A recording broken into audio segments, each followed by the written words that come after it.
ನಮಸ್ಕಾರ, ಶುಭೋದಯ ಪ್ರೀತಿಯ ವೀಕ್ಷಕರೆಲ್ಲರಿಗೂ ಸಂಕಲ್ಪ ಸುದ್ದಿ ಕಾರ್ಯಕ್ರಮಕ್ಕೆ ಆತ್ಮೀಯ ಪ್ರೀತಿಯ ಸ್ವಾಗತ ಹೇಳ್ತಾ ಇರೋದು ನಾನು ಅನುಷಾ. ಮೊದಲನೇ ಬಾರಿ ಚಾನಲ್ ವೀಕ್ಷಿಸ್ತಿದ್ದೀರಾ ಅಂದರೆ ಈಗಲೇ ನಮ್ಮ ಚಾನಲ್ನ ಸಬ್ಸ್ಕ್ರೈಬ್ ಮಾಡಿ, ನಮ್ಮ ವಿಡಿಯೋಸ್ನ ಲೈಕ್ ಮಾಡಿ.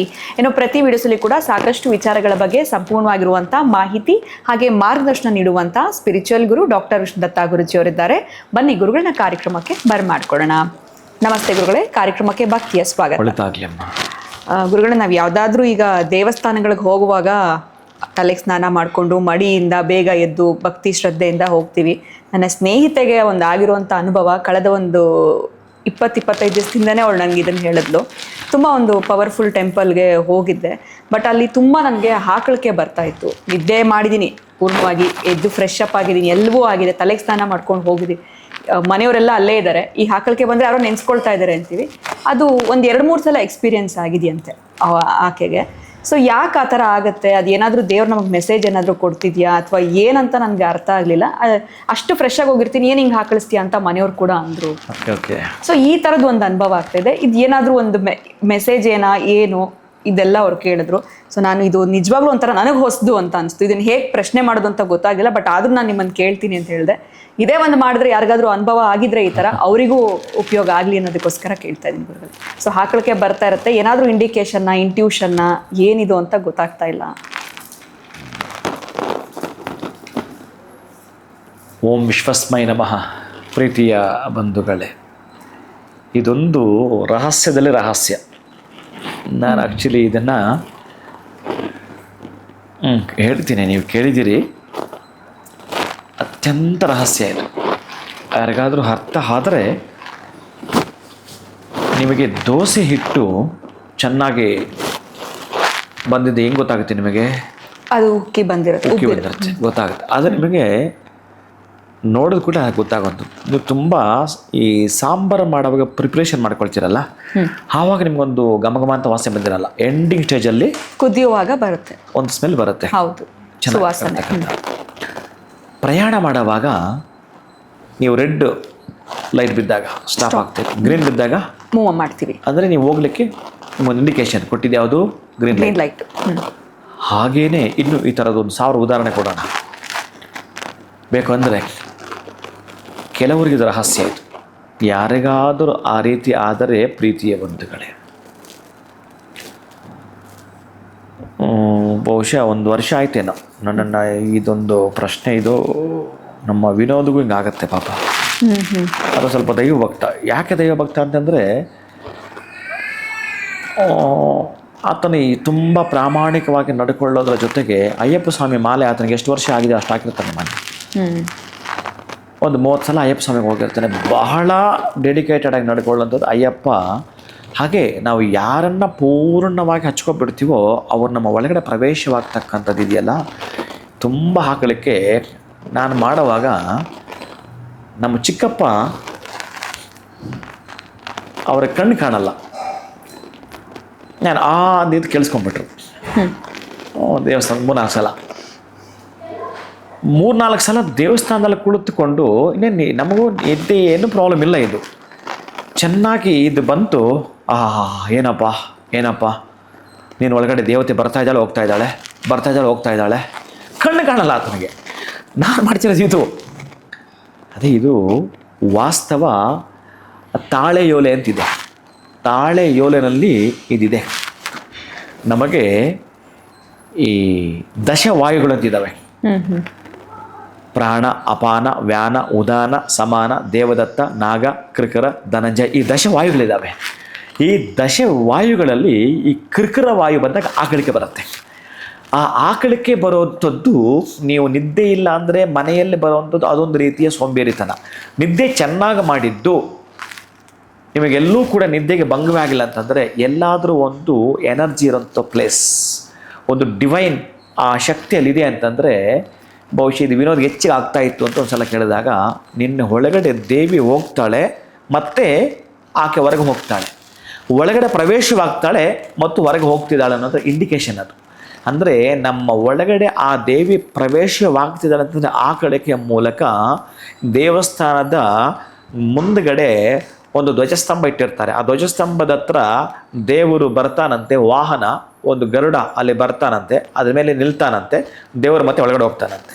ಮತ್ತೆ ದೇವರು ಹೊರಗಡೆ ಎಲ್ಲಾದರೂ ಹೋಗಬೇಕು ಅಂತಂದರೆ ಆ ಭಗವಂತ ಮತ್ತೆ ಆ ಮೇಲೆ ಆ ಗರುಡ ಬರ್ತಾನಂತೆ, ಮತ್ತೆ ಗರುಡ ಇದು ಆ ಒಂದು ದೇವಸ್ಥಾನಕ್ಕೆ ಇರ್ತಕ್ಕ ಧ್ವಜಸ್ತಂಭ ತೋರಿಸ್ಕೊಡ್ತಕ್ಕಂಥ ಇಂಡಿಕೇಶನ್.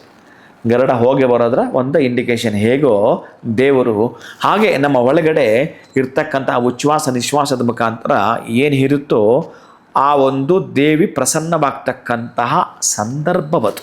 ನಿದ್ದೆಗೋಸ್ಕರ ಆಕಳಿಕೆ ಅಲ್ಲ ಅದು. ಯಾರಿಗಾದರೂ ಬಂದಿದ್ದರೆ ಬಹುಶಃ ಅವರು ವಾಕ್ ಆ ಸಂದರ್ಭದಲ್ಲಿ ಅವರು ಏನು ಹೇಳಿದ್ರು ನಡೆದು ಬಿಡುತ್ತೆ, ಏನು ಹೇಳಿದ್ರು ನಡೆದೋಗುತ್ತೆ. ಒಳ್ಳೇದು ಹೇಳಿದ್ರು ಕೆಟ್ಟದ್ದು ಹೇಳಿದ್ರು 100ಕ್ಕೆ 100 ಸೆಕೆಂಡ್ಗಳು ನಡೆದೋಗುತ್ತೆ ಅದು ಆ ದೇವಸ್ಥಾನದಲ್ಲಿ ಆಲೋಚನೆ. ಈಗ ನಿಮ್ಮೊಂದು ವಿಷಯವನ್ನು ಆ ರೀತಿ ಬಂದವರಿಗೆ ಹೇಳೋದಾದರೆ, ಈಗ ನಿಮ್ಗೆ ಯಾರೋ ಹೇಳಿದ್ರಲ್ಲ ಆಕೆಗೆ ಮತ್ತು ಏನಾದರೂ ಅಂತಹದ್ದು ಅಥವಾ ಅದೇ ಪ್ಲೇಸ್ಗೆ ಅದೇ ದೇವಸ್ಥಾನಕ್ಕೆ ಹೋದಾಗ ಮತ್ತು ಆ ರೀತಿ ಆಕಳಕ್ಕೆ ಬಂದಾಗ ಆ ಅಮ್ಮನನ್ನು ಕುರಿತು, ನಮ್ಮ ನೀನು ನನ್ನ ವಶವಾಗಬೇಕು, ಅಮ್ಮ ನೀನು ನನ್ನ ವಶವಾಗಬೇಕು ಅಂದರೆ ಆ ಅಮ್ಮ ಆಕೆ ವಶವಾಗ್ತಾರಂತೆ, ವಾಗ್ದಾನವನ್ನು ಕೊಡ್ತಾರಂತೆ. ನಾಲಿಗೆ ಮೇಲೆ ಇರ್ತಾಳೆ ಯಾವಾಗಲೂ ಅಂತ ವಶ ಆಗ್ಬಿಟ್ರೆ ಮುಗಿತಲ್ಲಿಗೆ. ಆ ನಂತರ ನೀವು ಏನು ಬೇಡಿಕೊಂಡ್ರೂ ಬೇಡುವಂಥದ್ದು. ಅದರ ಜೊತೆಗೆ ಆಕಳಿಗೆ ಬಂದಾಗ ನಿಮ್ಮ ಸಂಕಲ್ಪ ಏನೋ ಇತ್ತಲ್ಲ, ಆ ಸಂಕಲ್ಪ ನಿಮ್ಮ ಗೋತ್ರ, ನಿಮ್ಮ ಹೆಸರು, ನಿಮ್ಮ ಕುಟುಂಬದ ಅಷ್ಟು ಜನ ಸದಸ್ಯರು ತಿಳ್ಕೊಳ್ಳೋದು, ನಿಮಗಿರ್ತಕ್ಕಂಥ ನೋವನ್ನಾಗಲಿ ಕಾಪಾಡು ಅಂತ ಹೇಳ್ಕೊಳ್ಳೋದು, ಏನೇನು ಅನ್ಕೊತೀರೋ ಅವೆಲ್ಲವೂ ಕೂಡ ಆ ಸಂದರ್ಭದಲ್ಲಿ ಹೇಳಿಕೊಳ್ಳಲಿಕ್ಕೆ ಇರ್ತಕ್ಕಂಥ ಇಂಡಿಕೇಶನ್ ಕೊಡುವಂಥದ್ದೇ ಆಕಳಿಕೆ. ಅಂತಹ ಆಕಳಿಕೆಯನ್ನು ನೀವೇನಾದರೂ ತಾತ್ಸಾರ ಮಾಡಿದರೆ ಅಥವಾ ಆ ಆಕಳಿಕೆಯನ್ನು ನೀವೇನಾದರೂ ಬಳಸ್ಕೊಂಡಿಲ್ಲ ಅಂತಂದರೆ, ನೀವು ಗ್ರೀನ್ ಲೈಟ್ ಬಿಟ್ಟು ಕೂಡ ನೀವು ಮುಂದಕ್ಕೆ ಹೋಗಲಿಲ್ಲ ಅಂತ ಹಿಂದ್ಗಡೆಯಿಂದ ಯಾರೋ ನೋಡಿದ್ದಾರೆ ಅಥವಾ ಹೋಗಿಲ್ಲ ಅಂತಂದರೆ ಅವ್ನು ನೋಡೋದು ಪಕ್ಕಕ್ಕೆ ಆಗ್ತಾನೆ. ಅಂದರೆ ನೀವು ಅವಕಾಶವನ್ನು ಯೂಸ್ ಮಾಡ್ಕೊಳ್ಳಿಲ್ಲ ಅಂತ. ಹಾಗೆ ಆ ದೇವಿ ಅನ್ನುವವಳು ನಮ್ಮ ಒಳಗಡೆ ಪ್ರವೇಶವಾಗ್ತಕ್ಕಂಥದ್ದು, ಹೊರಗಡೆ ಹೋಗುವಂಥದ್ದು. ಈ ಎರಡೂ ಸಂದರ್ಭಗಳು ಗರ್ಭಗುಡಿ ಹತ್ರ ಹೋಗೋರು ಕೆಲವರು ನಡೀತಿರ್ತವೆ. ಇನ್ನೂ ಕೆಲವರಿಗೆ ಮೈ ಮೇಲೆ ಬಂದಿರೋ ಥರ ಆಟ ಆಡ್ತಿರ್ತಾರೆ. ಕೆಲವೊಂದು ಡುಡ್ಕ, ತಾಳ, ರಸ್ವ, ಮದ್ದಳ, ಝೇಂಕಾರ, ನೃತ್ಯ, ವಾದ್ಯ, ಗೀತಾದಿಗಳು ನಡೆಯುವಾಗ ಕೆಲವರಿಗೆ ಬರೀ ಸಂಗೀತದ ಅಭಿರುಚಿನೇ ಇರಲ್ಲ. ಅವರು ಕೂಡ ಸುಮ್ಮನೆ ಇಟ್ಕೊಂಡು ಕೈ ತಾಳ ಆಗ್ತಾನೆ ಇರ್ತಾರೆ. ಹಾಗೆ ನಮ್ಮೊಳಗಿರ್ತಕ್ಕಂತಹದ್ದು ಏನು ಇದೆಯೋ ಆ ಸುಪ್ತ ಮತ್ತು ಸೂಕ್ಷ್ಮ ಸ್ಥೂಲ ಶರೀರಗಳೆಲ್ಲ ಏನಿದಾವೋ ಅವುಗಳಿಗೆ ಇರ್ತಕ್ಕಂತಹದ್ದು ಈ ಒಂದು ದೇವಿಗೆ ಸಂಬಂಧಪಟ್ಟಾಗಿರ್ತಕ್ಕಂಥ ರಾಷ್ಟ್ರೀಯ ಹೆದ್ದಾರಿ ಇದು. ನಾವು ಮತ್ತು ಅವರ ಸಂಪರ್ಕವನ್ನು ಸಾಧಿಸ್ತಕ್ಕಂತಹ ಸೇತುವೆ ಆ ಆಕಳಿಕೆ ಆಗಿರುತ್ತೆ. ನೀವೇನಾದರೂ ಅದನ್ನು ಬಳಸಿಕೊಂಡ್ರೆ ಪ್ರೀತಿಯ ಬಂಧುಗಳು, ಆವಾಗಂತೂ ನಿಮ್ಮ ಸಂಕಲ್ಪ ಏನಿತ್ತೋ ಅದು ಈಡೇರ್ತು ಅಂತಲೇ ಅರ್ಥ. ಈಡೇರ್ತು ಅಂದರೆ ನೀವೆಲ್ಲ ಕೇಳಿರಬೇಕು. ನಿಮ್ಮ ದುಡ್ಡು ಬ್ಯಾಂಕಲ್ಲಿರೋ ಹಣ ನಿಮಗೆ ಬೇಕು ಅಂದರೆ ನೀವು ಕೇಳಬೇಕಲ್ಲ ಬ್ಯಾಂಕ್ ಮ್ಯಾನೇಜರ್ನ, ಹೌದು, ಎಷ್ಟು ಬೇಕೋ ಹೋಗಿ ಚೆಕ್ ಮುಖಾಂತರ ಹೇಳಬೇಕಲ್ಲ. ಹಾಗೇನೆ ಆ ವಾಗ್ದಾನದ ಮುಖಾಂತರ ನೀವು ಅಮ್ಮನಿಗೆ ಹೇಳಿದರೆ ಮುಗೀತು ಪ್ರೀತಿ ಬಂಧುಗಳು. ಅಂತಹ ಶಕ್ತಿ ಇರುತ್ತೆ ಆಕಳಿಕೆಗೆ. ನಮ್ಮಲ್ಲಿರ್ತಕ್ಕಂಥ ದಶವಾಯುಗಳು ನಿಮ್ಮನ್ನು ಆ ವಿಜಯ ದಶಮಿ ಕಡೆ, ಅಂದರೆ ದಶ ಅಂತಂದರೆ ಸಾಧಿಸಿದೀವಿ ಅಂತ. ದಶ ನೋಡಿ, ನೀವು ಜಾತಕದಲ್ಲಿ 10ನೇ ಮನೆಯನ್ನು ದಶಸ್ಥಾನ ಅಂತ ಏನು ಕರಿತೀರೋ ಅದನ್ನು ಕರ್ಮಸ್ಥಾನ, ಪಿತೃಸ್ಥಾನ ಅಂತ ಕರೆದ್ರು, ಉದ್ಯೋಗ ಸ್ಥಾನ ಅಂತ ಕರೆದ್ರು, ನಿಮ್ಮ ಡೆವಲಪ್ಮೆಂಟ್ ಅದೇ ಅದ್ಭುತವಾಗಿರ್ತಕ್ಕಂತಹದ್ದು. ನೀವೊಂದು ತುಂಬಿದ್ದೀರಿ ಅಂತಂದರೆ ಅದೇ, ನೀವು ತುಂಬಿಕೊಳ್ತಾ ಇದ್ದೀರಿ ಅಂದರೆ ಅದೇ, ನೀವು ಮತ್ತಷ್ಟು ತುಂಬಿಸಿದರೆ ಇನ್ನೂ ಕೂಡ ನೀವು ದೊಡ್ಡ ಮಟ್ಟಕ್ಕೆ ಬೆಳೀತೀರಂತ ಇಂಡಿಕೇಶನ್ ಕೊಡ್ತಕ್ಕಂಥದ್ದು. ನೀವೇನಾದರೂ ಮತ್ತು ಕೇಳಿಕೊಂಡು ವಿಜಯದ ಕಡೆ ಧಾವಿಸ್ಬೇಕು ಅಂತಂದರೆ ನೀವು ಹೋಗಿರೋದು ಯಾತಕ್ಕಾಗಿ ಆ ಹರಕೆಗಳು ಹೊತ್ಕೊಂಡು ಅಲ್ಲಿ ನಿಮಗೆ ಅದರ ಪ್ರತಿಫಲ ಸಿಕ್ಕುತ್ತೋ ಅಂತ ಮತ್ತೊಂದು ಮೆಸೇಜ್ ಪ್ರೀತಿ ಬಂದ. ಇಷ್ಟೇನಾದರೂ ಬಂತು ಅಂದರೆ, ಯಾರಿಗಾದರೂ ಬಂದಿದೆ ಅಂತಂದರೆ ಆ ಸಂದರ್ಭದಲ್ಲಿ ದಯವಿಟ್ಟು ಎಚ್ಚೆತ್ಕೊಳ್ಳಿ. ನಿಮಗೊಂದು ಅವಕಾಶ ಕೊಟ್ಟಿರೋದು ಅಮ್ಮ ಅಥವಾ ಅಲ್ಲಿರ್ತಕ್ಕಂಥ ಭಗವಂತ ಪ್ರವೇಶವಾಗ್ತಿದ್ದಾನೆ.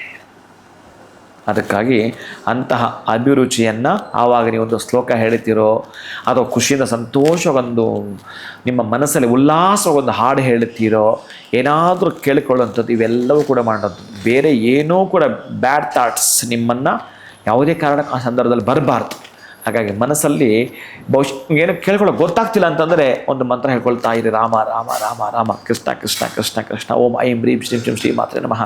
ಒಂದೇ ಒಂದು ಬೀಜ ಶ್ರೀಂ ಶ್ರೀಂ ಶ್ರೀಂ ಶ್ರೀಂ ಶ್ರೀಂ ಶ್ರೀಂ. ಆ ಅಮ್ಮ ಆಕಳಿಗೆ ಬಂದಾಗ ಶ್ರೀಂ ಶ್ರೀಂ ಶ್ರೀಂ ಅಂದರೆ ಓಹ್ ಇವಳಿಗೆ ಲಕ್ಷ್ಮಿ ಬೇಕು, ಈಕೆಗೆ ಲಕ್ಷ್ಮಿ ಬೇಕು ಅಂತ ಮತ್ತು ಅಮ್ಮ ಅದನ್ನಾದರೂ ಕೊಟ್ಬಿಡ್ತಾಳಂತೆ. ಆ ಬೀಜಾಕ್ಷರ ಪದೇ ಪದೇ ಪದೇ ಪದೇ ನೀವು ದೇವಸ್ಥಾನದ ಲೈನಲ್ಲಿ ನಿಂತ್ಕೊಂಡಿದ್ರೆ ಅಂದ್ಕೊಳ್ಳಿ, ಶ್ರೀಂ ಬೀಜಾಕ್ಷರ ಜೊತೆಗಿರಬೇಕು. ನಿಮ್ಮ ಜೊತೆಗೆ ಪರ್ಸ್ ಇರಬಾರ್ದು, ಮೊಬೈಲ್ ಇರಬಾರ್ದು. ಇದ್ರೂ ಕೂಡ ಅವೆರಡು ಜೊತೆಗೆ ಇದು ಹೆಚ್ಚಿನ ನಿಮಗೊಂದು ಅದೆಲ್ಲ ಭಾರ, ಇದು ಮುತ್ತಿನ ಹಾರ ಶ್ರೀಮನ್ನೋದು. ಅಂತಹ ಶ್ರೀಂ ಶ್ರೀಂ ಶ್ರೀಂ ಬೀಜಾಕ್ಷರ ಹೇಳಿಕೊಳ್ಳಿ, ಅಭ್ಯುದಯದ ಫಲವನ್ನು ನೀವು ಕಾಣ್ತೀರಿ. ಆಕಳಿಗೆ ಬಂದಿರು ಎಂಥ ಪ್ರಶ್ನೆ ಕೇಳಿದ್ರೆ ಈ ರಹಸ್ಯದಲ್ಲ ರಹಸ್ಯ ಇದು. ಖಂಡಿತ ಗುರುಗಳೇ. ಈಗ ನನಗೊಂಥರ ಶಾಕ್ ಆಯಿತು, ಯಾಕಂದರೆ ಅವಳು ಮನೆಯವ್ರ ಹತ್ರ ಬೈಸ್ಕೊಂಡಿದ್ಲು ಆ್ಯಕ್ಚುಲಿ, ಏನು ಹಾಕಳಿಸ್ತೀಯಾ, ನೀರು ಕುಡಿ, ಯಾವಾಗಲೂ ಹೀಗೆ ಮಾಡ್ತೀಯಾ ಅಂತ. ಬಟ್ ಈ ವಿಚಾರ ಕೇಳಿದ್ಮೇಲೆ ಇದು ನಿಜವಾಗ್ಲೂ ಗೊತ್ತಿರಲಿಲ್ಲ, ಒಂಥರ ಹೊಸದು ಅಂತ ಅನಿಸ್ತು.